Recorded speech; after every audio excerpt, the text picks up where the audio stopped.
Lagot, matindi to. Enrile, kumanta, Palasyo, nataranta.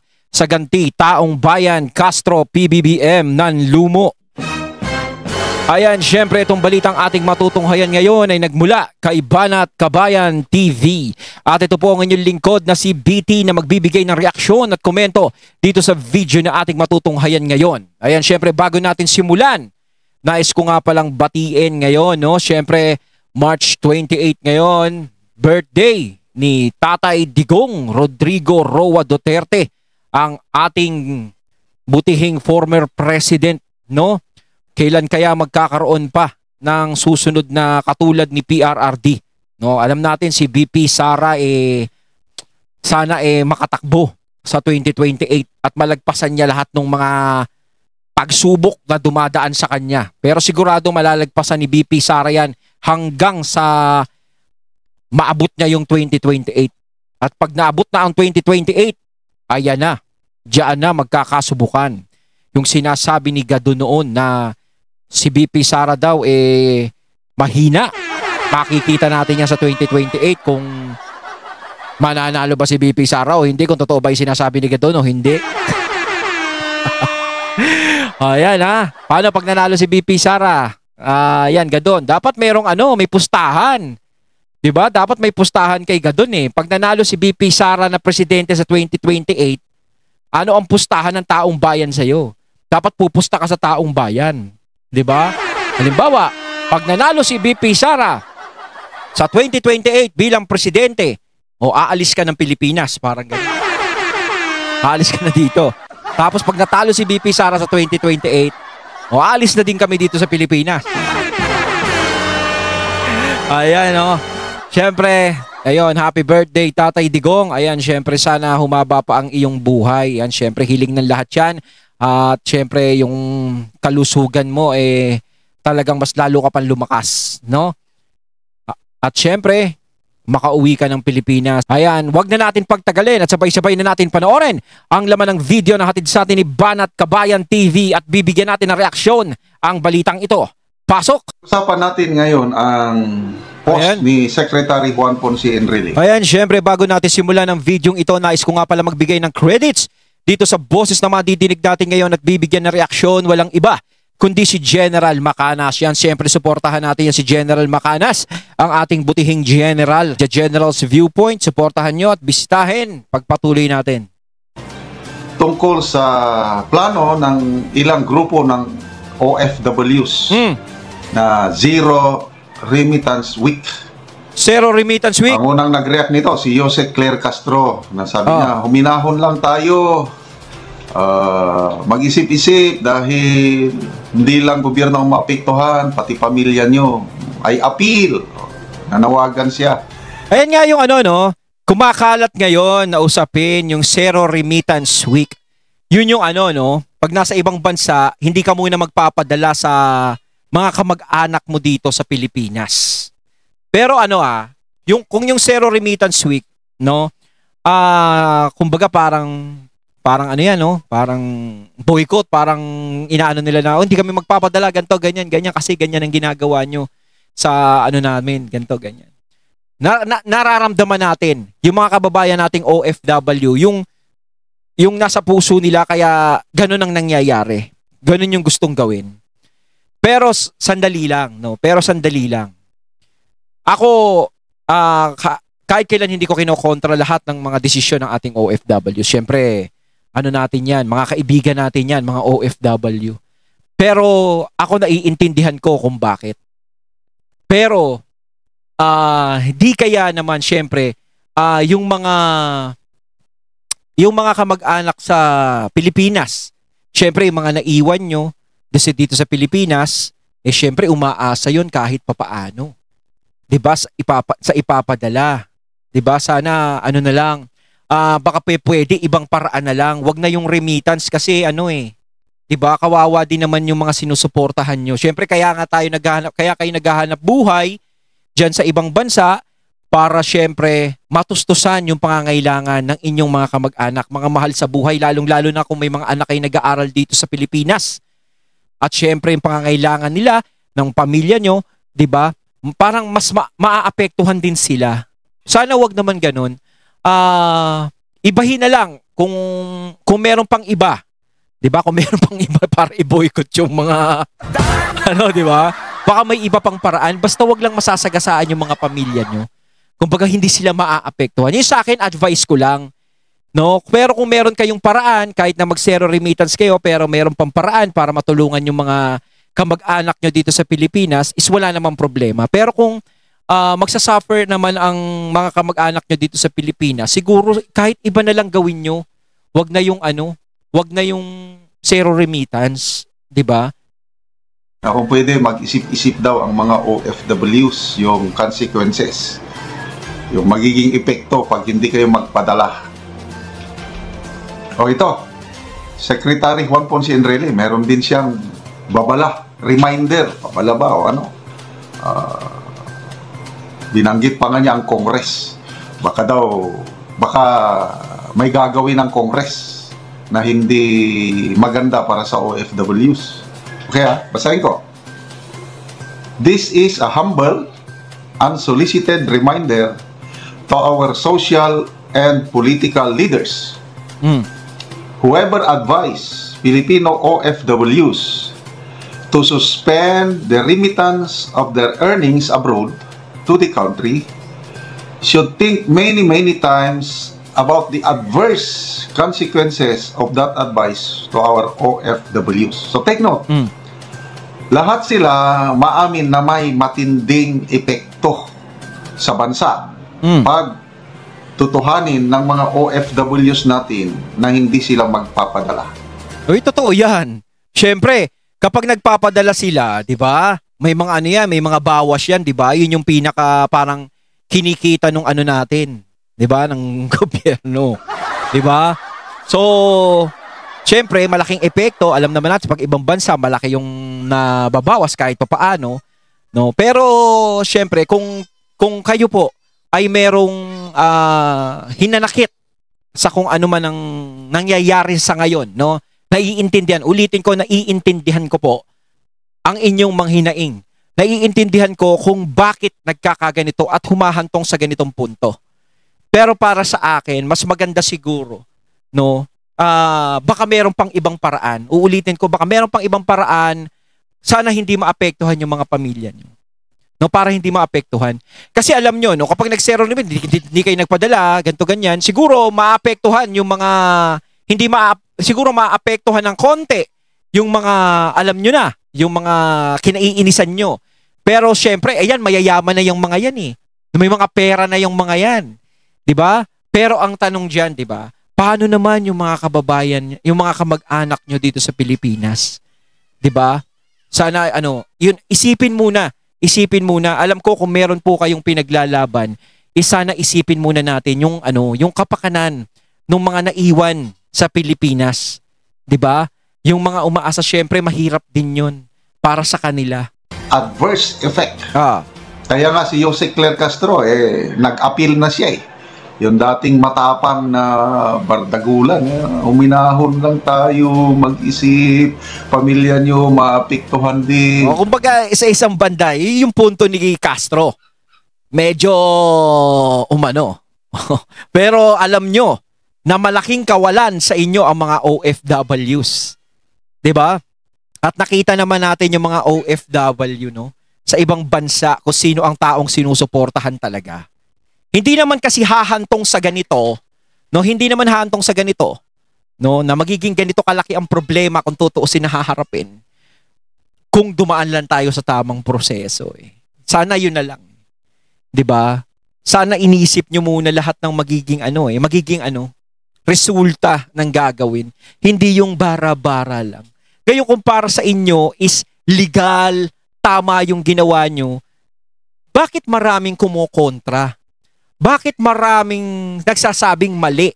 Gaya ng pag-aresto kay Tatay Digong, 'di ba? Ang daming nagsasabi na mali, ang daming nagsasabi na ganun. 'Di ba? Sana para hindi na nagkaroon kayo ng mga critics, para wala nang nasabi na hindi maganda sa inyo, at hindi na tayo hahantong sa ganito. Sana is dinaan nyo na lang kung ano yung proseso dito sa Pilipinas. 'Di ba? Siguro kung dinaan nyo dito sa proseso sa Pilipinas yan, wala kayong problema Wala sanang ganung mangyayari. So ito naman, Secretary Enrile, is think many times about the adverse consequences of that advice to our OFWs. Ang pagkakaintindi ko dito, opinion ko lang, parang hindi sariling desisyon ng mga OFWs yung hindi magpapadala. Para bang may nagsulsul sa kanila. Kaya sabi niya, advice. Whoever advise Filipino OFW. So ang ibig sabihin, may nagsusulsul sa mga kababayan nating OFW na wag magpadala dito sa Pilipinas. Aba, kayo mga kababayan dyan, na mga nanonood sa atin ng mga OFW. Alam ko maraming OFW dito na nanonood sa akin. Kayo ba? Meron bang meron ba kayong alam dyan? Sigurado meron kayong alam dyan. Pwede nyo namang i-share, pwede nyo i-comment dito sa channel natin, mga katunay, no? So, sinasabi nga dito na may nagsusulsul to, totoo ba yun? Ayun, alamin natin yan. Meron bang nanulsul sa inyo, mga Meron ba mga katunay? OFW? Oo. Sumagot kayo mag-comment kung may nagsulsul. Oo. Kasi yan ang hinala ni Secretary Enrile. Sinulsulan kayo para hindi magpadala. Sino na naman na namumuo sa utak ni Enrile niya na nagsulsul? Baka mamaya may nabubuo na naman sa isip niya na may nagsulsul. Diba? Kasi kapag ikaw naisip mong may nagsulsul sa'yo, meron ka subject kung sino yun. Diba? Hindi na natin naanuhin. Diba? Pero kayo mga katunay, sinasabi nga ni General Macanas, comment kayo sa kanya kung totoo ba yun na may nagsulsul sa inyo, at comment din kayo dito sa akin kung totoo ba talaga na mayroong nagsusulsul sa inyo na huwag magpadala dito sa Pilipinas ng remittance, yung siyempre mga padala nyo. Okay, ito. As I said before, sabi niya, for every action, there is always a possible counteraction. Yes, of course. If such an advice is followed by some OFWs, what will happen? Yun, ito na. Pantayin niya. Ayan. What will happen should Congress, for instance, retaliates and cancel or also suspend the tax privileges of the OFWs that follow the advice. Anyway, ano man lang sa kanya, para bang senaryo lang. So in a way, mag-isip kayo mga kababayan OFWs, baka daw gantihan kayo ng mga kongresista.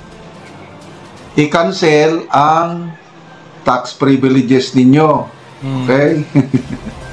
The OFWs, sabi niya, are income tax-free on their earnings abroad. Baka daw, pag ituloy nyo yan, hindi kayo magpadala, later on, ang mga kongresista, magpataw na ng buwis. Okay. Mag-income tax na kayo. Okay? Mag-isip daw kayo. They do not pay travel taxes. Baka later on. So, kung gagawin ng mga OFW, maaari sila sa sinasabi dito, baka maaari silang gantihan. No, na ganyan lang gagawin sa kanila. Kung gagawin naman sa kanila yun, syempre, wala talaga. Parang pinatunayan lang talaga na, diba? Na pangit ang nangyayaring sa atin ngayon. Diba? Syempre tayo, naiintindihan natin kung ano yung nasa puso ng mga kababayan nating OFW, kaya nagkakaganyan. Bayad na kayo ng travel tax. They do not pay airport fees. They are exempt from the documentary stamp taxes on their remittances. And they are also... So, madami palang privilege yung mga kababayan nating OFW, no? Exempt from filing income tax return. Ang dami nyo daw mga privileges. So, mag-isip kayo. Mawawala daw. Baka daw mawawala itong mga tax privileges nyo kung ituloy nyo na hindi kayo magpapadala. So, in-explain ko parang nangyari naman dito, parang parang banta sa kanila, no? Para pag hindi kayo nagpadala rito, sige, mawawala yan, parang gano'n. Ako, parang sa pilitan no? Ano mga katunay, mga kababayan nating OFWs, ano masasabi nyo rito, ha? Ano to, takutan? Para mag-isip-isip naman kayo. In addition, they have passports to be able to work as OFWs. Anong ibig sabihin? Baka i-cancel lang inyong passport. Ganun ba yun? Parang napaka-unfair din naman yun sa mga OFWs kung ganun yung gagawin sa kanila. 'Di ba? Grabe naman.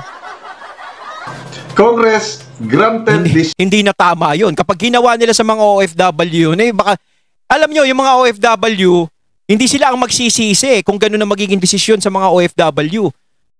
'Di ba? Baka ang magsisi dyan, yung gagawa ng ganyan sa mga OFW. 'Di ba? Privileges. Kaya kung sinasabi nila na mag-isip, yung mga kababayan nating OFW, mag-isip sila bago sila gumawa ng ganyang hakbang, mag-isip din naman yung gagawa sa kanila ng ganyan. 'Di ba? To them, by laws enacted by it, I earnestly suggest our OFWs to study carefully that advice to them before they get burned by it. Nako, baka masunog daw kayo kung sundin nyo ang advice. Yan ang tanong ko. Sino ba yung advice na sinasabing nag-a-advise na yan? Di ba? Meron bang parang dito syempre hindi mo na maiisip na may nag-a-advise kung wala kang pinupunto. Di ba? Advice sa inyo nga politiko? Well, example, BP Sara o si PRRD. Sino pa? Mga PDP. Alam nyo ayan lang naman ang maaari talaga nilang pag-isipan dyan 'Di ba? Nasasabihin, mga Duterte ba nag-uutos sa inyo? Yung mga PDP laban ba yung nag-uutos? Siguro hindi naman nila gagawin yun. Hindi naman sila estupido para sabihin yun sa mga OFWs na kababayan natin. 'Di ba? Kayo ba mga kakatunay? No? Mga OFW, tanungin ko uli kayo. Sa sa kampo ba ni VP Sara, may nagsasalita ba sa inyo ng ganon? 'Di ba? Hindi naman siguro sila ganon. Iisipin din nila yung mga kamag-anak nyo dito sa Pilipinas. Ngayon, kung personal choice nyo talaga yun, 'di ba? Maaari din kasing personal choice yun Nagkaisa yung mga kababayan nating OFW. 'Di ba? Gaya nung nangyayaring mga rally sa iba't ibang bansa. Hindi naman si VP Sara ang nag-o-organize nun Hindi naman si VP Sara ang nag-aano nun. Hindi naman si PRRD ang nag-organize nun. Hindi naman si Robin Padilla. Hindi naman PDP laban na nag-organize nun. Talagang mga nag-organize nun, sila lang din. Personal na suporta talaga nila. 'Di ba? So para sa akin, parang siguro personal na desisyon lang din nila to. Pero sinasabi ko nga, kung meron ba talagang nag-aano sa inyo dyan? May naghihimok ba na ganun ang gawin na zero remittance, di kayo magpadala? Diba kasi ang pag-iisipan lang dito talaga, sino pa ba? Siyempre, mga Duterte, sila pag-iisipan dito Yung kung sino man yung mga kadikit ng mga Duterte, pag-iisipan din. Sila ba ang nagsulusol sa inyo na huwag kayong magpadala? Kasi kasi sila yung parang mapuputukan dyan Hindi ko, opinion ko dito sa post ni Senator Enrile. Sinulsulan daw kayo. Parang gano'n. Okay, so parang kasi sinasabi ko hindi mo naman masasabi yun kung hindi niya naman masasabi yun kung wala naman siyang pinupunto diba? Tayo ng mga comments. Teo Moreno, sabi niya, are you saying Congress will retaliate? Yun din ang pagkakaintindi ko Isn't the job of the Congress to protect the welfare of the OFWs? Tama. Na iba na pala. Dapat pala, re-resback ang Kongreso sa mga OFWs? Ay, nako. Mali yun. Nelson Jerez Kawili, huwag nyo na siyang intindihin. Okay. Ango-ango na ni siya. Turog mo na lang at trip mo lakay. Matulog na lang daw. Okay. Sharon Rose Dacera, you started as suffer already. Back to you lang yang ginagawang ganti sa inyong mga Ed Alonan, there will always be a counter action to that rubbish reaction. A civil war. Wag naman. Wag naman. Mahirap po ang civil war. Wag naman. Election lang. Doon lang tayo babawi sa election. Tsaka yun nga di ba? Kumbaga, mga katunay siguro yung mga zero remittance, kalimutan nyo na yan. No, isipin nyo na lang syempre yung mga kamag-anak nyo sa Pilipinas Yun na lang ang isipin nyo. Ngayon, kung meron kayong dinadala sa damdamin nyo talaga sa mga nangyayari ngayon dito sa bansa natin, 'di ba? pwedeng-pwede kayong makaganti, pwedeng-pwede kayong makabawi. 'Di ba? Sa paraan ng pagboto sa eleksyon. Ika nga ni Senator Robin Padilla, no? Wag natin daanin sa dahas. Wag natin daanin sa kahit na ano na alam natin na makakaapekto sa atin. 'Di ba? Kung tayo ay may hinanakit o may hinaing, 'di ba? May sakit na nararamdaman, doon na lang natin ibuhos sa darating na eleksyon. Total malapit na naman 'Di ba? Malapit na naman 'yon. Konting-konti na lang. 'Di ba? Doon na lang natin ituon. 'Di ba? Wag na lang yung zero remittance kasi hindi ko tinitignan yung yung magiging pakinabang ng o sino mang ng 'di ba? Ang tinitignan ko dito is yung mga kamag-anak nyo, mga katunay. 'Di ba? Baka kasi sila yung maapektuhan 'Di ba? Lalong-lalo na kung may pinag-aaral kayo dito, may binubuhay kayo rito, maapektuhan sila. 'Di ba? Pero yung mga yan, mayayaman na yung mayayaman na sila Basta intindihin nyo na lang, isipin nyo na lang mga katunay, yung mga kamag-anak nyo rito sa Pilipinas, yung mga OFW na kababayan natin sa ibang bansa, yun ang isipin nyo. No? Lau Ronaldo, a responsible and fair government should protect its citizens. If any congressman dares to retaliate against OFWs by canceling our tax privileges simply because we exercise our right to express concerns, rest assured, we will not forget. Ito, OFW pala ito. We OFWs have the power to vote. We will remember who stands with us and who works against us. Any politician who threatens our rights and our benefits will not receive our support in future elections. Oh, yun? Colis Jason, it's all right, Manong GP. Let's see how long the Philippine economy remains stable without us, the OFWs. So ito na, OFW power at work. OFW power. Ang dami ng mga kababayan I don't know kung matutuloy ba ito o hindi, but naiintindihan ko ang mga sentiments ng ating OFWs. Naiintindihan ko din sila. Sa tingin ko, karapatan nila yan kung... Kasi pera nila yan tama. Di ba, pera nyo yan? So, kung ayaw nyo munang magpadala ng 1 week, kasi 1 week man lang. So, salute! Mga modern day heroes, mga OFW. Ayun, at ating natunghayan ng video na nagbula kay Banat Kabayan TV at syempre natunghayan natin ang boses na yun na binigyan natin ng reaksyon. Walang iba kundi si General Macanas. Kayo mga katunay, anong masasabi nyo tungkol dito? Comment lang po kayo sa comment box. So once again, I'm BT and I'm out. Peace.